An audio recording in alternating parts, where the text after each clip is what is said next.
Welcome back to the Racer X Films preview for the 2014 Monster Energy Supercross Championship. Jason Wygant, Steve Mathis here. Today we're going to talk about two riders who we don't see much in Supercross, but could this be the year where things finally turn around for them? We're talking about Josh Hill and Josh Grant. They're fast, but if attendance were to count in Supercross, the grades would be very bad.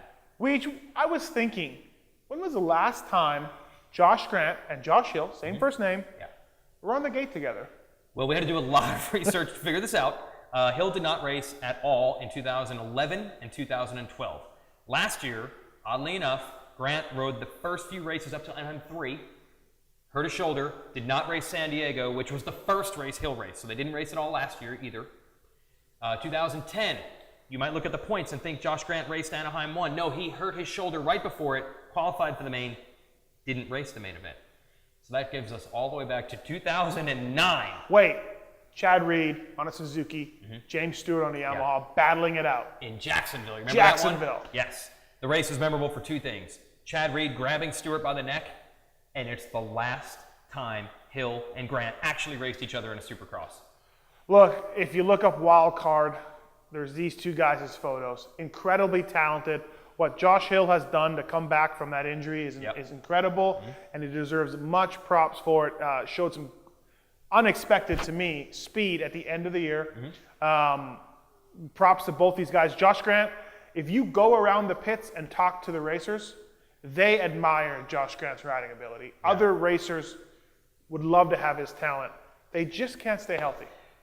They can't. So we have come up with a clip through the magic of YouTube that sums up all the things these two riders have gone through in the last couple of years, because a lot of these crashes and injuries were actually not their fault. And we have summed it up thusly.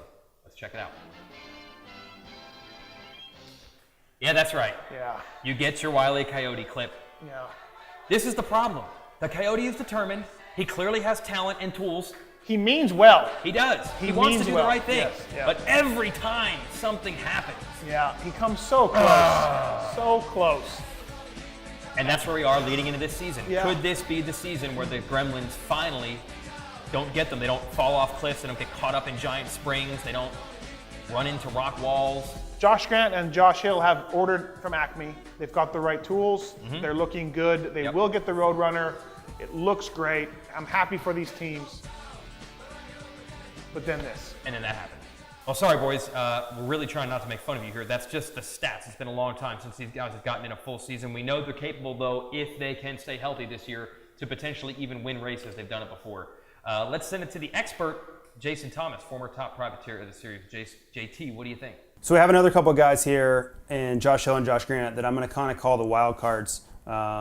Both of them extremely talented. Both of them have won races, but both of them are pretty inconsistent and have had up and down years the last few years. Every weekend you go into it and you have no idea what you're going to get from them. If they won, you wouldn't be overly shocked. If they crashed out and were done for the season, you wouldn't be overly shocked. So it'll be interesting to see. Both of them are going into this year healthy, which hasn't happened too often for either one of them.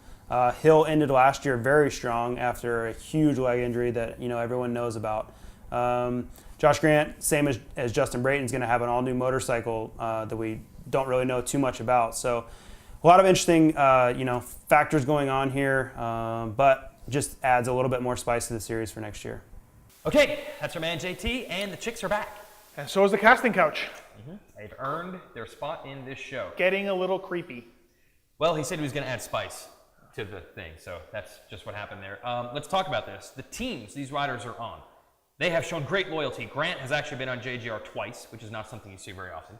And Hill has been on RCH for a long time, including whole years where he did not race. Great loyalty shown by the teams, but eventually they've got to get the results. Look, in this sport, it's dog eat dog. Teams don't wait around for riders. Riders don't wait around for teams, except for in this situation. And props to Kerry Hart for paying Josh Hill, keeping him on the team, and it's finally paying off. Good job for that. And Josh Grant, you know the JGR guys well. They believe in him. So having said that, getting that out of the way here, big year for them. It's no secret JGR has gone after Eli Tomac, Dean Wilson, Brock Tickle, among others, never been able to sign them. RCH, Dean Wilson, Davey Millsaps, Brock Tickle, some of the same guys, not been able to sign them. With Carmichael coming on board, they want a big fish. JGR's seemingly always after the big fish. Yeah. So can the Joshes do enough to get another deal from their respective teams? I think the speed is there, and if I had to pick what I saw from Josh Hill in just one heat race win last year, I know it's only 8 laps, but the speed was legit. You give him enough time, he's had a great offseason, raced in Australia, got a lot of laps in. I think he's coming in with a full head of steam. I think Hill can really make some noise. It has actually been a really long time since we've seen that type of flash of brilliance from Josh Grant. Now, you'd like to think that the Leopards don't change their spots. He had it once, he can do it again. Even in the opening rounds last year, it did not look very good. So I'm going to maybe put Hill a notch ahead coming into this year. But the real question isn't just the flash of brilliance. It's can they be consistent? Now, let's get to the future. Like Steve said, contract is on the line for these two. They've got to prove that they can get the attendance record up. So let's bust out the crystal goggles. Will Hill and Grant stay healthy this year?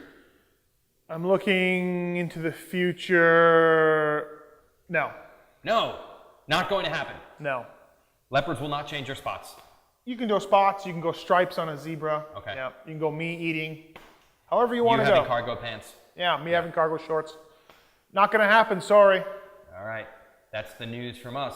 Better luck next year, boys. We'll see if this will be the season where the Joshes can get to all the races and show us what we know they are capable of.